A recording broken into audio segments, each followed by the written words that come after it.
వస్తున్నాను అబ్బాయి వస్తున్నాను. హాయ్ గైస్, ఎలా ఉన్నారు అందరూ? Welcome back to my channel. రీసెంట్గా రిలీజ్ అయిన ది గోట్ మూవీ మీద ఒక ఇంట్రెస్టింగ్ అప్డేట్తో మీ ముందుకు వచ్చేసాను. అదేనండి ఓటీటీ అప్డేట్. చెప్పే ముందు దయచేసి నా ఛానల్కి ఎవరైనా కొత్తగా వస్తే కనుక నా ఛానల్ సబ్స్క్రైబ్ చేయండి, లైక్ చేయండి అండ్ షేర్ చేయండి. దళపతి విజయ్ నటించిన ది గోట్ మూవీ రీసెంట్గా రిలీజ్ అయింది.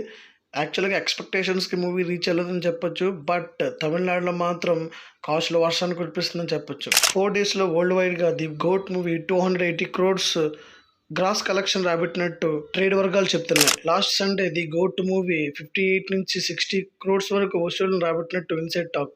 తమిళ వెర్షన్కు సంబంధించి 24 crores వరకు కలెక్షన్ దక్కించుకోగా తెలుగు వెర్షన్కు 2.2 crores కలెక్షన్ దక్కించుకుంది.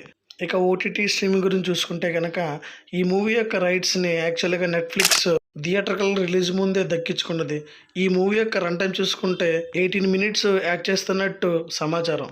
ఓటీటీ వెర్షన్ కోసం ఓ యాక్షన్ ఎపిసోడ్ సాంగ్తో పాటు విజయ్ కామెడీ సీన్స్ కూడా యాడ్ చేస్తున్నట్టు ప్రొడ్యూసర్ అండ్ డైరెక్టర్స్ భావిస్తున్నట్లు తెలుస్తుంది. థియేటర్లో రన్ టైం ఎక్కువ అవుతుందని 18 minutes మేకర్స్ కట్ చేశారని తెలుస్తుంది. సో ఆ సీన్స్ మనం ఓటీటీలో చూడొచ్చు అనమాట. My dear lovers and haters of Vijay, ఆ ఎడిషనల్ వెర్షన్నే మనం ఓటీటీలో చూసి మరి మనం తరిద్దాం. చెప్పడం మరిచితిని, నెట్ఫ్లిక్స్లో October 25th నుంచి ది గోట్ మూవీ స్ట్రీమ్ అవ్వబోతుంది. Get ready guys. Thanks for watching. Please అండి నా ఛానల్ దయచేసి సబ్స్క్రైబ్ చేయండి, లైక్ చేయండి అండ్ షేర్ చేయండి. జై హింద్.